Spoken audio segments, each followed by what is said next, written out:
Hello students, myself Dr. Prabhakar Joshi and I am teaching biology at GIC Shalidhar, Almora Uttarakhand. हम लोग previous lectures में हम लोग discuss कर रहे थे आरएनए, जो कि नॉन जेनेटिक आरएनए के बारे में डिस्कस कर रहे थे। उसके जो मेजर टाइप्स हमने डिस्कस किए थे, मैसेंजर और ट्रांसफ़र आरएनए। ठीक है, एक और टाइप जिसके बारे में हम आज बात करेंगे दैट इज़ राइबोसोमल आरएनए। ठीक, जैसा कि आपको पता है कि हमारी जो आपकी जो टेक्स्ट बुक हैं या बाकी जो आप रिफ्रेशर्स यूज़ करते हैं उसमें काफ़ी कम जो है इसके बारे में दिया गया है। तो राइबोसोमल आरएनए बेसिकली है क्या? Ribosomal RNA is the largest type of RNA, largest type of RNA. ठीक है, लार्जेस्ट टाइप का मतलब क्या है कि टोटल आरएनए का 80% पार्ट ये जो है मैन्युफैक्चर करता है। ठीक है, बनाता है। इसका जो हमने पिछली बार हमने डिस्कस किया था, हमने कहा था कि जो mRNA है वो 5% और जो ट्रांसफ़र आरएनए है वो 15% पार्ट जो है टोटल आरएनए का इन अ सेल फॉर्मेशन उसका करता है। तो बाकी बचा हुआ जो 80% जो मेजर पार्ट है, जो लार्जेस्ट पार्ट है, वो इसको जो है फॉर्म करता है। ठीक है, इसी प्रकार से अगर मैं राइबोसोम की बात करूँ तो राइबोसोम के अंतर्गत भी क्या होता है, 60% पार्ट ऑफ राइबोसोम जो होता है वो क्या है, वो राइबोसोमल आरएनए होता है। तो बाकी बचा हुआ जो पार्ट 40% पार्ट जो बचेगा वो क्या होगा, वो प्रोटीन्स होंगी। क्लियर? ये हाईली कॉइल्ड फॉर्म में पाया जाता है। मैंने यहाँ पर इसका एक स्ट्रक्चर ड्रॉ किया है, अगर आपको दिख रहा होगा कि मैंने पहले भी कहा था कि जो आपका जो सिंगल हेलिक्स है या जो आपका जो सिंगल स्ट्रैंड है वो जब कई बार जो होता है उसके जो बेसेस होते हैं वो आमने सामने आते हैं और इस प्रकार से फोल्डिंग उसमें बनती हैं। और यहाँ पर आप देख रहे हैं कि ट्रिपल बॉन्ड और डबल बॉन्ड फॉर्मेशन हो रहा है, हाइड्रोजन बॉन्ड यहाँ पर बन रहे हैं। ट्रिपल बन रहा होगा जब साइटोसिन जो होती है वो जो गानोसिन के संग जब क्या कर रही होगी, आपस में जो है बॉन्ड फॉर्मेशन कर रही होगी। और एडेनिन और जब यूरेसिल के संग जो है बॉन्ड फॉर्मेशन कर रहा होगा तो वहाँ पर डबल बॉन्ड फॉर्मेशन हो रहा है और हमें लूप स्ट्रक्चर यहाँ पर दिख रहा है, इसको हम कॉइल्ड यहाँ पर कह देते हैं। क्लियर हो गया?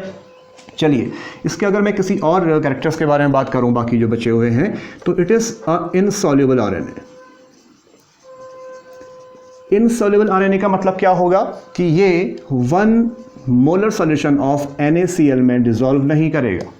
ठीक है, हमने इन केस ऑफ टीआरएनए ये देखा था कि टीआरएनए क्या कर रहा था, वो सॉल्युबल आरएनए था, यानी कि वो 1 मोलर सॉल्यूशन ऑफ NaCl में जो है डिसॉल्व हो रहा था। क्लियर हो गया?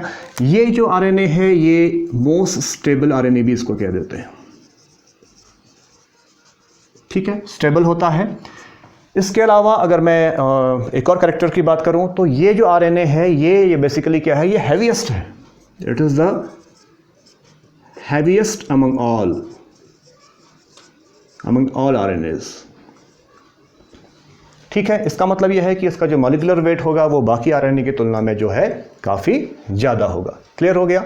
अब इसका जो सिंथेसिस होता है वो होता है सिंथेसाइज्ड इन न्यूक्लियोलस। केंद्रक के अंदर एक भाग है, न्यूक्लियस के अंदर एक भाग है न्यूक्लियोलस, जिसको मैं केंद्रिका भी कह देता हूँ। ठीक है, और जो यूकैरियोटिक सेल्स होती हैं उसका जो केंद्रक है, उसका जो लार्जेस्ट सबसे जो बड़ा जो स्ट्रक्चर है वो न्यूक्लियोलस होता है। क्लियर हो गया? ये जो कंपोज होता है ये बनता है बेसिकली प्रोटीन्स, डीएनएज और आरएनएज से मिलकर के। ठीक है, और इसके अंदर जो पाए जाते हैं इसमें स्पेसिफिक क्रोमोसोमल जो है, स्पेसिफिक क्रोमोसोमल रीजन्स इसमें पाए जाते हैं।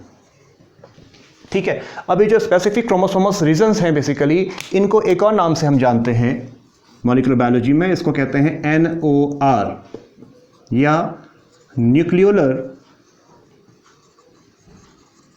ऑर्गेनाइजिंग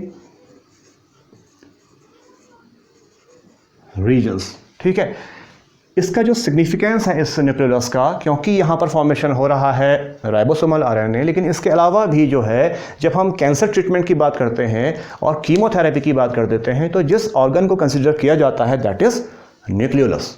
क्लियर हो गया? अब मैं अगर इसके कुछ फंक्शंस की बात करूँ, ठीक है, आरएनए के जो फंक्शंस हैं आपको पता है, जो मेजर फंक्शन तो इसका आपको पता ही है कि ये हेल्प करेगा प्रोटीन सिंथेसिस में, प्रोटीन सिंथेसिस में।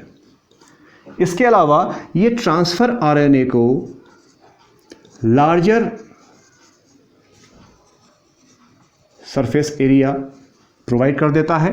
ठीक है, मैसेंजर आरएनए को बाइंड करने के लिए लार्जर सरफेस एरिया में जो है प्रोवाइड कर देता है, और ट्रांसफ़र एंड मैसेंजर आरएनए को हेल्प करता है इन बाइंडिंग। ठीक है, ये हेल्प करता है कि ये जो है राइबोसोम में जो है इनकी जो बाइंडिंग हो वो इजीली हो जाए, तो यहाँ पर भी ये हेल्प करता है। एक और इसका जो फंक्शन है, ये peptide bond formation, peptide bond formation among amino acids. ठीक है, तो एमिनो एसिड्स में जो है पेप्टाइड बॉन्ड फॉर्मेशन में भी इसका बहुत इंपॉर्टेंट रोल है। ठीक है, तो ये सारे इसके जो हमने कैरेक्टर्स पढ़े। थोड़ा सा अगर मैं आगे कंसेप्चुअल बेसिस पे थोड़ा सा अगर हम बात करें, थोड़ा सा चीज़ों को क्लियर करें, तो बेसिकली इसका जो एक आपको जो है मैं अगर बताऊं कि आरएनए या राइबोसोमल आरएनए जो है ये प्रोटीन के साथ मिलकर के फॉर्म कर देता है राइबोसोम। ठीक है, और राइबोसोम के बारे में आपको ये पता है कि इसकी जो टाइप्स होते हैं, अगर मैं इसके टाइप्स के बारे में बात करूं तो इन द प्रोकैरियोटिक सेल,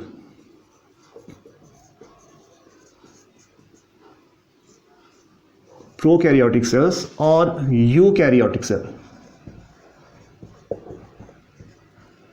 इसमें जो राइबोसोम्स के टाइप हैं वो डिफरेंट होते हैं। ठीक है, प्रोकैरियोटिक में 70S टाइप ऑफ राइबोसोम पाया जाता है, तो यहाँ पर 80S टाइप ऑफ राइबोसोम पाया जाता है। ठीक है, S की बात अगर हम करें तो S जो होता है दैट इज वेटबर्ग यूनिट, इसको हम यहाँ पर S साइलेंट है, और इसको हम कई बार जो है वो सेडिमेंटेशन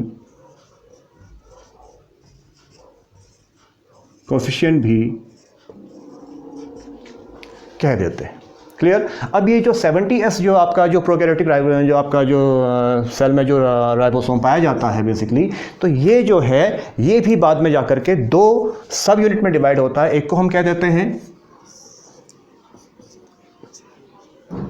LSU या लार्जर सब यूनिट, और दूसरे को हम कह देते हैं स्मॉलर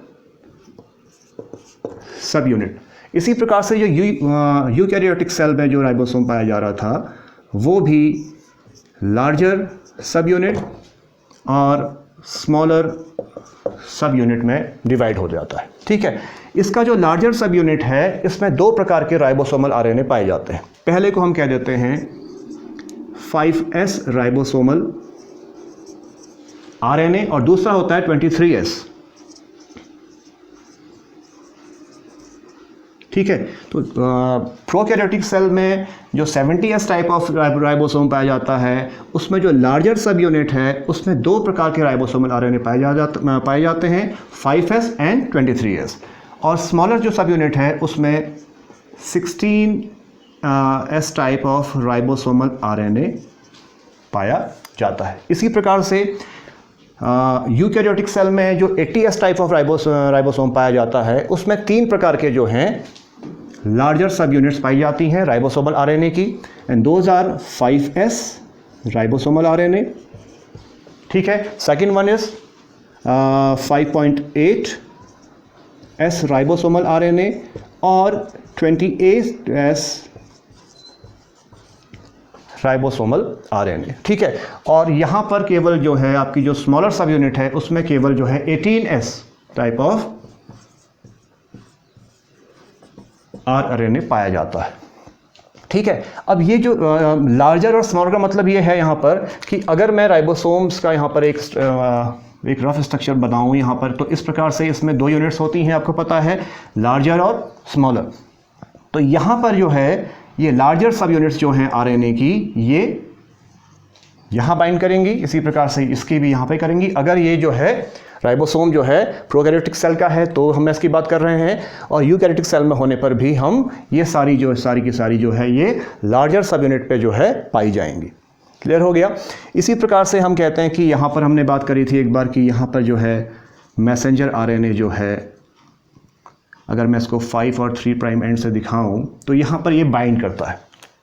ठीक है, ये क्या है, ये स्मॉलर सब यूनिट है, ये क्या है, ये लार्जर सब यूनिट है। ठीक है, यहाँ पर आपको पता है कि जो ट्रांसफ़र आरएनए है वो यहाँ पर जो है उसका जो हम बात कर रहे थे एंटीकोडॉन लूप की, हमने लास्ट लेक्चर में बात की थी। तो इसमें आपको पता है कि इस प्रकार से जो है बेसिस लगे रहते हैं, और यहाँ पर जब कोई भी इस प्रकार से जो है हमने बात की थी पिछली बार, ठीक है, इस प्रकार से जो है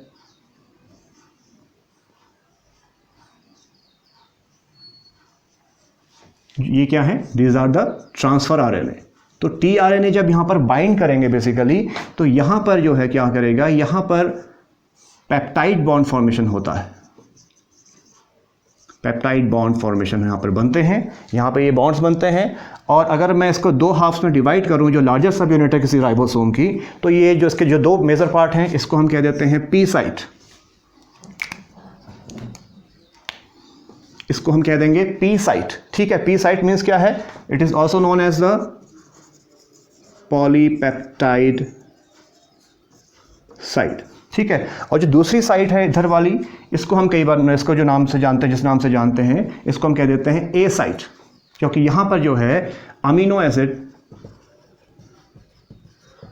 सिंथेसिस इनका यहाँ पर होगा, ठीक है। तो ये जो है बेसिकली आपने स्ट्रक्चर देखा, बेसिकली यहाँ पर आपने देखा कि किस प्रकार से जो आपका जो लार्जर सब यूनिट है, इसको हम राइबोजाइम भी कई बार जानते हैं। तो आप इसका स्ट्रक्चर बेसिकली जो है बहुत ज़्यादा नोन नहीं है, लेकिन मैंने आपसे कहा कि ये इस तरह के जो है कॉइल्ड और अनकॉइल्ड फॉर्म में पाया जाता है, और ये एक मेजर पार्ट बना देता है टोटल आरएनए का, और राइबोसोम का जो फॉर्मेशन है बिना इसके पॉसिबल नहीं है। तो इसके बारे में आप लोग देखिए, थोड़ा सा इसमें को स्टडी करिए, और जो भी क्वेश्चंस हैं उस तक भेजिए, ठीक है। आपको जो लेक्चर्स अगर पसंद आ रहे हैं तो आप लाइक करिए, सब्सक्राइब करिए, और उसके अलावा शेयर करिए। क्वेश्चंस जो है उसमें जो है कमेंट बॉक्स में अपने क्वेश्चंस भेजिए, ताकि मुझे समझ में आए कि आप लोगों को आपकी जो डिफ़िकल्टी लेवल है वो कहाँ किस लेवल पर जाकर के सॉल्व हो रहा है। देन हम नेक्स्ट लेक्चर में बात करते हैं इसके बाद ट्रांसक्रिप्शन की, ट्रांसलेशन की, और भी जो बाकी जो हमारा जो मॉलिक्यूलर बायोलॉजी के बाकी जो आपके टॉपिक्स बचे हैं उनके बारे में। Okay, thank you very much.